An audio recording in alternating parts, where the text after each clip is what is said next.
Good morning, everyone. Thank you all for being here. Sorry. My name is Janiece George. I am the council member for Ward 4. I'm here today standing in solidarity with our community that has been grieving for our neighbor, Karon Hylton Brown, demanding justice and accountability. It's been over 285 days since we lost Karon. Within days of Karon's death, the whole city saw what happened to him. We had body-worn camera footage, eyewitnesses' accounts, videos from neighbors' homes, all showing that Karon was chased on a moped through narrow streets and alleys in Brightwood Park by police cars in clear violation of MPD's no chase policy. He then crashed into another car and died.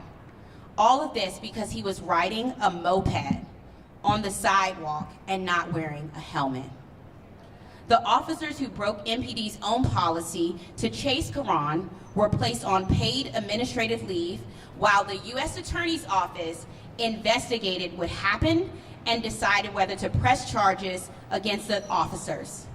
It's been 9 months, 9 painful months for our community waiting for the U.S. Attorney's Office to make its decision, even though the videos are all on Twitter for the whole world to see on display. The delay is unnecessary and it's inexcusable. And because DC has a law saying that police officers cannot be disciplined or terminated while the USAO investigates, there have been no consequences for the officers involved in Karon's death. In fact, the Office of Police Complaints and the Metropolitan Police Department can't even begin to investigate an officer until after the U.S. Attorney's Office decides whether it will act. Officer Sutton is still at home collecting paychecks instead of being disciplined for what he did. Does anyone think it would take this long for the U.S. Attorney's Office to make a decision if the situation was reversed? If Karon had somehow done something that led to a police officer losing his life, do you think that we would still be waiting to press charges 9 months later? Absolutely not. U.S. Attorney's Office, we're here to tell you to get your act together. We're here to demand that you stop delaying justice and accountability. We're here to say that our community is hurting, but we are not deterred. We are not going to forget. We are done waiting, and it's time for you to do your job. In a moment, I will turn it over to community leaders to speak, but first I need to say a word on accountability. We need to name the people who have caused this inexcusable delay and that have the power to stop it. The person in charge right now is acting U.S. Attorney Channing Phillips, acting DC U.S. Attorney, who let his office drag this on investigation for months now, though he knows how our community is grieving and demanding justice. I have written to acting U.S. Attorney Phillips 3 times since taking office in January to ask about this investigation. The only answer I have ever received has been that the investigation is still ongoing. When we talk about investigations, what's involved in investigation? As a former Attorney General, I know Assistant Attorney General, what's involved in investigation is collecting evidence. But here, they had the evidence on day 1. They have the videos from people's homes. They have the body-worn camera. They have footage from many of the small businesses who were there. So what is stopping this investigation? This investigation? The evidence is right there. Being a public servant means fulfilling your duties in service to the people. Your office has not done that, and it's made the pain and grief of Karon's loved ones even worse. A new permanent U.S. Attorney for the district has been appointed, and his name is Matthew Graves. Mr. Graves, I hope and pray that by the time you're confirmed to this position, this investigation will have been completed. But if not, I expect this to be a top priority for you to resolve. Our community has waited long enough. U.S. Attorney General Merrick Garland, you had time to go out to National Night Out last night in D.C. I hope you also had time to check in with your USAO here in D.C. and ask them why they are sitting on an investigation that should have been completed months ago. What does justice mean to the Department of Justice? I know it's not this. This goes all the way up to the top. President Joe Biden, you talk about wanting police reform and police accountability. You want to pass the George Floyd Justice and Policing Act, which we all want to happen. But here we see your own Justice Department is preventing justice and preventing accountability in the city where you now live. I have to mention DC statehood because in this city we talk about DC statehood and a lot in the right to make our own decisions. I can think of no better example of why we need statehood than federal prosecutors who weren't elected by DC residents, weren't appointed by the people we elected, and aren't accountable to DC residents, and who are delaying justice for our community for so long. If you believe in DC statehood, you should also stand with our community and demand an end to this endless investigation so there can be accountability. I want to make another point. People talk about the need for there to be trust between communities and law enforcement. But how can there be trust when the officers who violate MPD policies and cause someone to die aren't held accountable? We are talking about the need to stop gun violence in our city. It is plaguing us, and we need to save lives. But what message are we sending when our own government doesn't value Black lives enough to finish Karon's investigation? We had a shooting in Petworth last month with several eyewitnesses, but none of them would tell the police a thing about what happened because there's no trust in our communities right now because they don't see officers being held accountable. There has to be a change, and it needs to happen now. Later on, I will talk about legislation, but first I want to give Karon's family, Karon's community an opportunity to speak. And then I will talk about some of the legislation that we're working on to demand accountability in this case. But I just think it's so important in this moment when we talk about, how we move forward from police reform and police accountability. Trust builds respect. Accountability builds respect. Our community has been waiting on October. This is a cloud hanging over our head, and we cannot move forward until there is some accountability and some justice. And the U.S. Attorney's Office has the ability to do that and has not done that. We are asking for action now. I've written 3 letters. We have done everything we can to beg for this U.S. Attorney's Office to do their job. An investigation that has been endless, not ending, with all the evidence we need to pursue it. It's unacceptable. Our community is still mourning. We are trying to move forward, but we cannot do that. U.S. Attorney's Office, please do your job.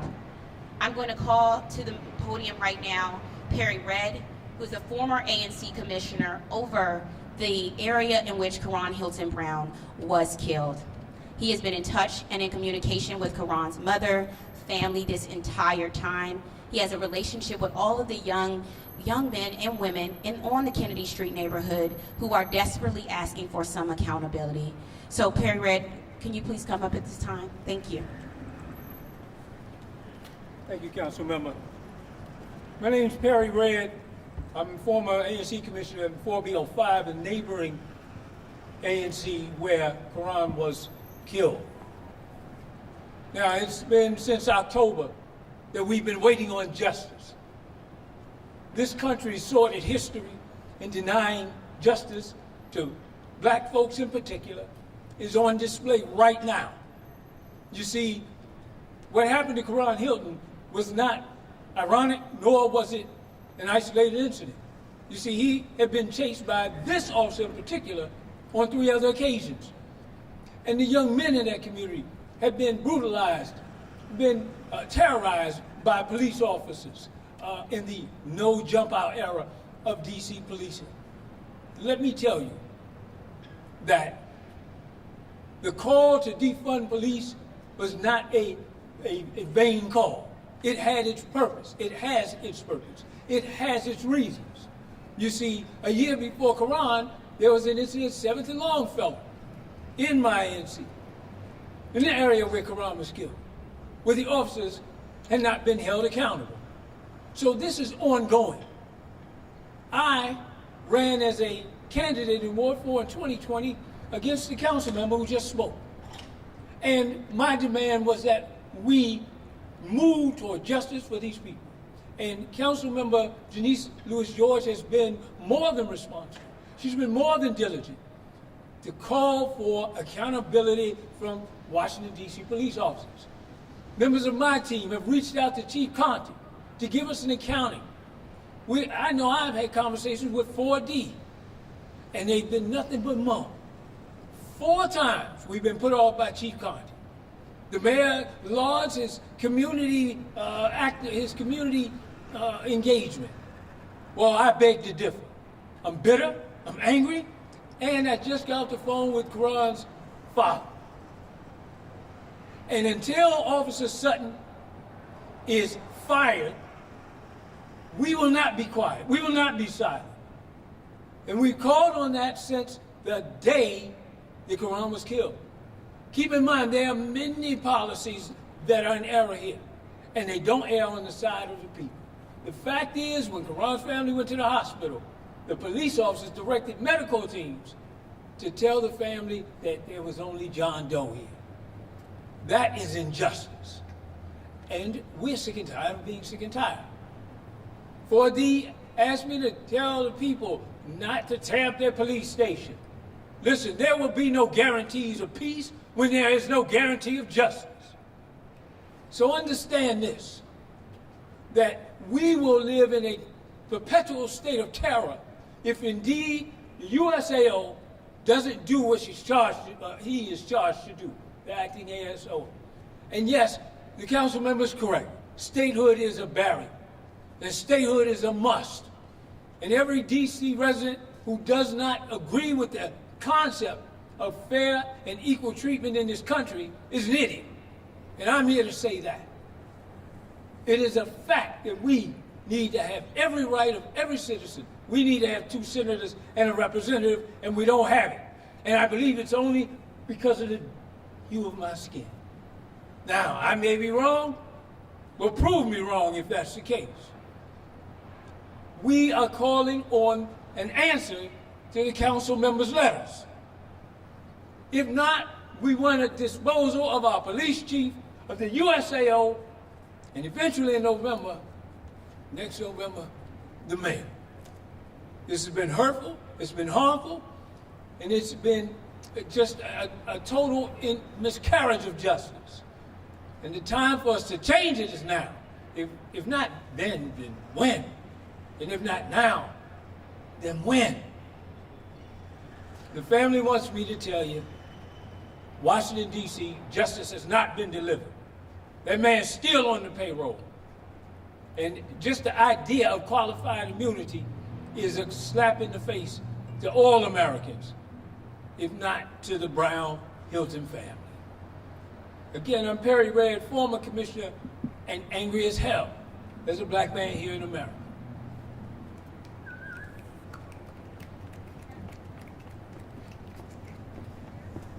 Good afternoon, everyone. My name is Lisa Gore, and I'm a commissioner with ANC 34G. I represent single-member District 3G01, which serves the communities of Hawthorne and Barnaby Woods. And I'm here today to mention and to make sure that everyone is aware that this event affected the entire community. Ward 4 is a large family, and we were all concerned when this event happened, and we remain concerned. I'm very concerned that the U.S. Attorney's Office hasn't processed this investigation timely. I'm not sure what the reason is behind that, but I know when you have significant investigations that are criminal or that you're trying to determine the criminality of a case, you devote significant resources to that investigation to bring it to fruition. That hasn't happened in this case. And one of the things that occurred amongst the ANC commissions in Ward 4 is we sent a letter on October 29th, 2020 to former Chief Newsham, the mayor, and our council members at that time. And in October of 2020, one of the things that 20 individual commissioners across 5 ANCs in Ward 4 asked for is immediate investigation of this incident and communication with the Hylton family. So we're not satisfied with the response that we've received from MPD or the U.S. Attorney's Office, And we want to make it clear, it's not just that immediate family. This is a big incident that affected the entire community. And the entire community is watching your response. And we'll judge your actions based on that. So I just want to make that clear. We'll continue to be concerned, and we continue to want to see this investigation move forward, and that accountability is held for these officers. And that's an important concept. Councilmember George mentioned that.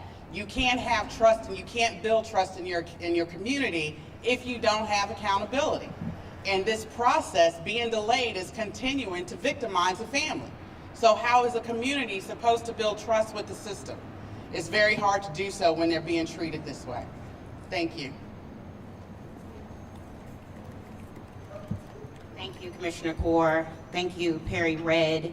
As we wait for family members to come, I want to talk about legislation here for a second and what is being done legislatively to address this injustice. In April, we introduced the Law Enforcement Vehicular Pursuit Reform Act, which would ban police officers from chasing people unless they committed a violent crime or posed an imminent risk to safety. The purpose is to prevent what happened to Karon from ever happening to anyone else. That bill has already had a hearing in the Judiciary Committee under Charles Allen, who is the chair of the Judiciary Committee, and has strong community support, including from many who are here today. And I'm hoping we can get this bill passed in the fall. But as we said earlier, the main issue we have in ensuring accountability is that DC law prevents officers from undergoing a disciplinary investigation by the department while the U.S. Attorney's Office is investigating their case. As a result, officers that violate their oath or break our policies and laws can collect paychecks for months or even years before they are suspended or terminated. And it's not just Karon's case here. A DC auditor's report found that it takes the U.S. Attorney's Office an average of 599 days. I repeat, 599 days to issue a decision on whether to pursue charges against officers. 599 days for officers. The chairman of the council, Phil Mendelson, has introduced a bill to change this on a permanent basis, which the council will take up in the fall. But we are not going to wait for permanent legislation because this is a process that takes months, and already too many months have gone by. If the U.S. Attorney's Office doesn't finish the investigation by the time we have our next legislative session, I will introduce emergency legislation to allow disciplinary investigations in cases of police misconduct to proceed even before the U.S. Attorney's Office issues a decision. Justice delayed is justice denied, and our community is done waiting. Accountability is essential. It is not optional. And we're going to do everything we can to get justice for Karon Hylton Brown so that our community can heal, so his family can heal. Thank you, everyone, for being here. We will be here until Karon's family gets here. And we will be looking to talk with the U.S. Attorney Office and the investigator of this, who's leading this case, the U.S. Attorney who's leading this case, and find out what more investigation needs to be done. All the evidence has been there since October of 2020. Thank you. Are you going to take questions?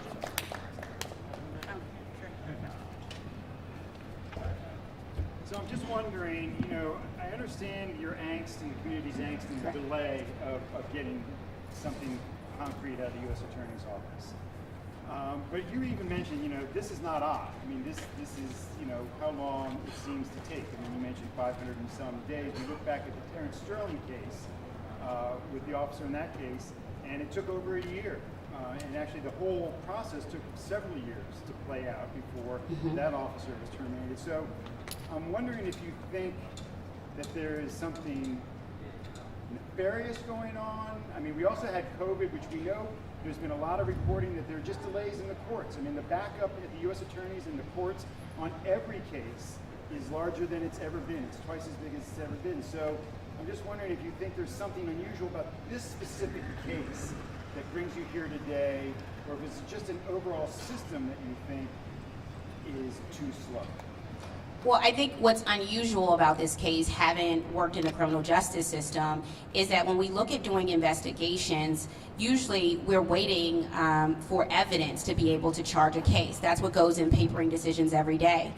The papering desk works 24 hours a day. It has through pandemic. It does in all of our offices, the U.S. Attorney's Office and the Attorney General's Office. So I think what's different about this case here is that all the evidence is already there. There's no one who can say, you know, WSA 9 had videos out on TV and Twitter right after this event occurred. So the problem here is, the question is, why is this investigation taking so long when evidence is already there? You need to investigate a case when there's no evidence, or there's weak evidence, or you don't feel like you can take the case to court for some reason because it's too weak, the evidence isn't there. But in this case, with eyewitness testimony, with eyewitness videos, with eyewitness accounts, with all of the substantial evidence that even the community has already seen, that's what makes this case pretty much different. It's because we all know it's there. The community has seen it. So it's one of those things where it's like, what is left in the investigation? So again, just to Yeah. play the devil's advocate here, and how do you know they have all the evidence? I mean, we obviously know what the public has seen, but I mean, the U.S. Attorney's Office apparently hasn't answered any of your emails. Right. And so how do you know that they're not still collecting, not still interviewing, not still gathering, and there's not still more evidence to be gathered in this case? I mean, you seem pretty certain that there's enough evidence there, and obviously we've all seen what we've seen. Right. But, you know, as the saying goes, we don't know what we don't know. And so how do you know with such certainty that they have enough evidence to make a decision? Well, what I know for certainty is what we all know, which is the MPD's no chase policy. At every oversight hearing, we have asked our Metropolitan Police Department, the judiciary, is there a policy in place that says no chase? Even the former chief of police and the current chief of police have all said, yes, there is an MPD no chase policy. So we know there's an MPD no chase policy. That's a fact. We know MPD chase. How do we know that? You can search hashtag just for Karon Hylton Brown right now and see the police cruiser chasing Karon Hylton Brown. So how do I know with certainty? Because the facts are right in front of us. There's a no chase policy from MPD. There was MPD officers chasing. I don't know how cut and dry that could be. Councilmember, may I add that there are witnesses, Sorry, I'll let forgive me, there are witnesses that the MPD did not interview. Witnesses who were there with him, the young men who I advocate for, who live and convene at 7th and Kennedy, and 5th and Kennedy. And so the fact is, when Mark, you asked the question whether or not there's something nefarious, there is a suspicion.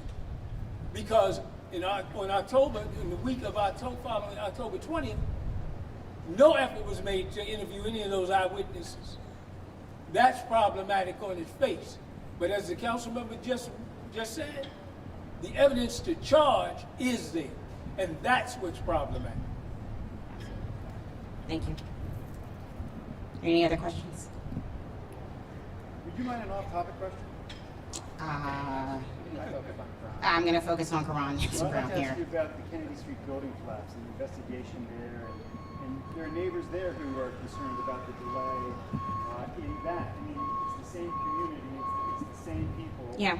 and they're living with a pile of rubble. They've started the forensic deconstruction this week. Do you have any concerns about DCRA's ability to conduct that investigation in a timely manner? There's a man who remains in a hospital, probably paralyzed for life. Correct. After that accident. Yeah, I mean, I'm concerned that it even happened, right? I'm concerned that we even allowed that to happen. You know, we talk about Kennedy Street. It's come up a number of times, and I grew up on 2nd and Kennedy Street. So I know personally that the problems that Kennedy Street faced have been there for a long time. I grew up there. My mother had to worry about me walking to the CVS, walking to school, my brother walking to and from school. So Kennedy Street has been my home. And so when I hear people talk about Kennedy Street in all the negative ways, but and not realize that there are people who are there who have been calling for Kennedy Street to be treated with the respect from our government agencies over and over again. There are vacant and blighted properties on Kennedy Street from 1st Street all the way up to Georgia Avenue. Our ANC commissioners have been calling for those vacant and blighted properties to be addressed time after time. There have been issues on Kennedy Street. People have asked for resources to our community. Since I was a kid, we've been asking for resources, opportunities for the young people who are on Kennedy Street to have jobs, to have access. Kennedy Street was declared an opportunity zone for developers. And so what you see is a lot of developers have taken that up and decided to build on Kennedy Street. So there's opportunities for developers, but not opportunities for the young black and brown men and women who grew up on Kennedy Street and who are on Kennedy Street right now. So yes, I am concerned with the issues that involve DCRA. How does vacant and blighted properties come into a situation when we talk about how do we deter gun violence, right? They have a place too. Communities with vacant and blighted properties are breed situations where we have increased violence. So yes, I'm concerned. We had the same concern 2 years ago when we had a 6-year-old and a 43-year-old and a 45-year-old man who died in a fire on Kennedy Street because of investigation that wasn't followed up on, and we had them die. So people have died on Kennedy Street a number of years. My whole life, I've seen people die to gun violence, to inequality in health, to inequality in education. My elementary school was closed, right? And so when we talk about resources, when we talk about Kennedy Street, if you want to fix Kennedy Street, it's not just about putting more police officer cruisers there. It's about investing in the people who live there, our seniors, our children who live there, many of them who love our community. There is nothing wrong with the Kennedy Street community. We want resources, we want opportunities, but we are a people who believe that government can do better by us, and in every agency to do better by us. We are trying to heal. The reason I'm here is because we're trying to heal as a community, but we can't heal. The reason why we can't heal is because we never get answers. We never get transparency about anything we ask about. What happened with the construction? What happened with the Kennedy Street fire? What happened with these vacant and blighted buildings? What continues to happen? We're just asking for answers. We never get transparency, and then they wonder why there's no trust. There can be no trust because you all don't give us answers. You don't give us transparency. You don't give us, and there's never any accountability. We want to trust our government. We want to believe that you care about us. But the way you show us is by your actions, not by your words. And that's why we're here asking for some actions to build that. Thank you.